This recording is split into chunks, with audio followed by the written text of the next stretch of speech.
আজ সারা বাংলাদেশে আমরা দেখতে পাচ্ছি জ্বালানি তেল নিয়ে একটি উদ্বেগ উৎকণ্ঠা অনেকের মাঝে কাজ করছে।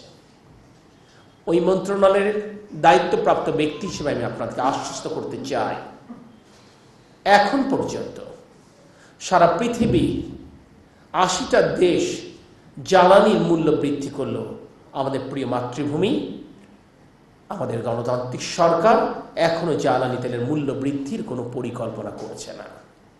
আমরা সরবরাহ ব্যবস্থা স্বাভাবিক রেখেছি, কিন্তু আমাদের চাহিদা অস্বাভাবিক বৃদ্ধি পেয়েছে। গড়ে প্রতিদিন এই মার্চ মাসে ২০২৫ সালে ডিজেলের চাহিদা ছিল প্রায় ১২,০০০ টন, পেট্রোল অকটেনের চাহিদা ছিল গড়ে ১২০০ থেকে ১৪০০ মেট্রিক টন। আপনারা জেনে অবাক হবেন, ঈদের আগে গড়ে প্রতিদিন ২৪,০০০ থেকে ২৫,০০০ মেট্রিক টন ডিজেল আমরা সরবরাহ করেছি, অর্থাৎ সিম্পলি ডাবল। গত বছর মার্চ মাসে কিন্তু পবিত্র ঈদ উল ফিতর উদযাপিত হয়েছে, মাহে রমজানও ছিল, একই প্রেক্ষাপট।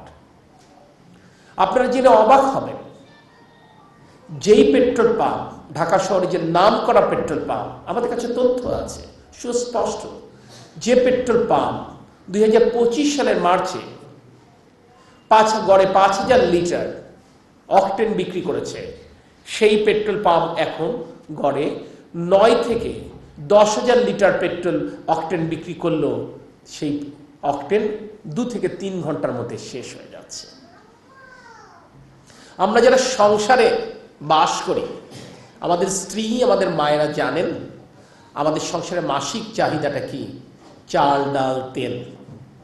রাষ্ট্র একটি বড় সংসার, এই সংসারেও এক মাসে কি পরিমাণ খাদ্য সামগ্রী লাগবে, কি পরিমাণ জ্বালানি প্রয়োজন, সেই বিষয়টি পরিকল্পনা মাফিক চলে।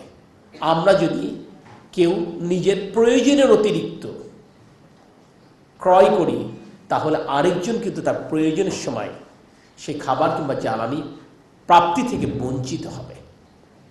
আমি আপনাদেরকে এটুকু বলছি, বর্তমান গণতান্ত্রিক সরকার মার্চ মাস আর ২৭ তারিখ শেষ হতে যাচ্ছে, আগামী এপ্রিল পর্যন্ত ইনশাআল্লাহ আমরা বাংলাদেশের জনগণের জ্বালানি চাহিদা আমরা নিশ্চিত করতে সক্ষম।